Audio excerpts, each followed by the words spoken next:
ഭഗവത്ഗീത സാംഖ്യയോഗത്തിലെ 9-ാമത്തെ ശ്ലോകം.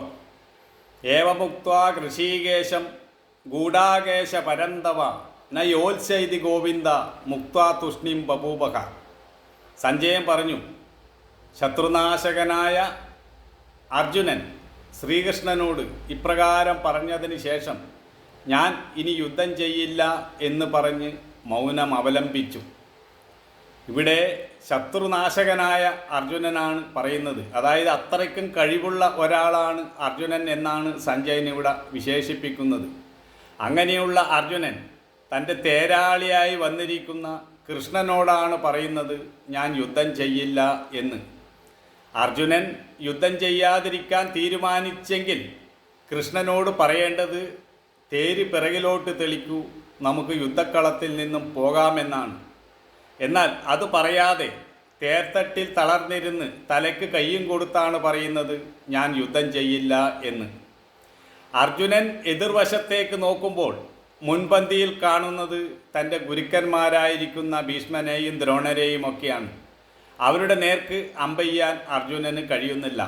എന്നാൽ തൻ്റെ ഗുരുക്കന്മാരായിരിക്കുന്ന ഭീഷ്മനും ദ്രോണനുമൊന്നും അർജുനനോട് യുദ്ധം ചെയ്യുന്നതിൽ യാതൊരു മടിയോ വിഷമോ ഇല്ല.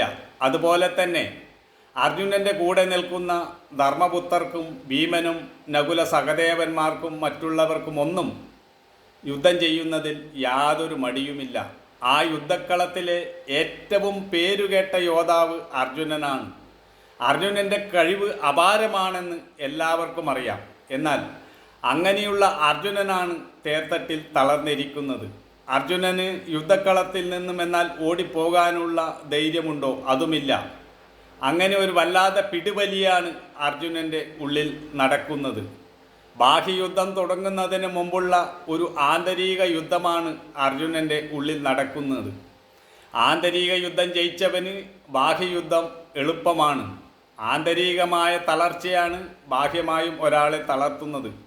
ആന്തരികമായി ഒരു യുദ്ധം ചെയ്യേണ്ടി വരുമ്പോൾ, വലിയൊരു യുദ്ധത്തെ നേരിടേണ്ടി വരുമ്പോൾ ബാഹ്യമായ സംഘട്ടനം ഒരാൾക്കുണ്ടാകാം.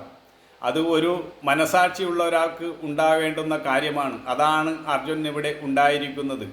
അർജുനന് ഉണ്ടായിരിക്കുന്ന ഈ തളർച്ച താൽക്കാലികമാണെന്നും അർജുനൻ ഈ തളർച്ചയിൽ നിന്നൊക്കെ പുറത്തു വരുമെന്നും അർജുനൻ യുദ്ധം ചെയ്യുമെന്നെല്ലാം കൃഷ്ണന് നന്നായി അറിയാം. പക്ഷേ ഇപ്പോൾ അർജുനന് താൽക്കാലികമായി ഒരു തളർച്ച ബാധിച്ചിട്ടുണ്ട്. അത് എന്താണെന്ന് നമുക്ക് മുന്നോട്ട് പോകുമ്പോൾ മനസ്സിലാക്കാം.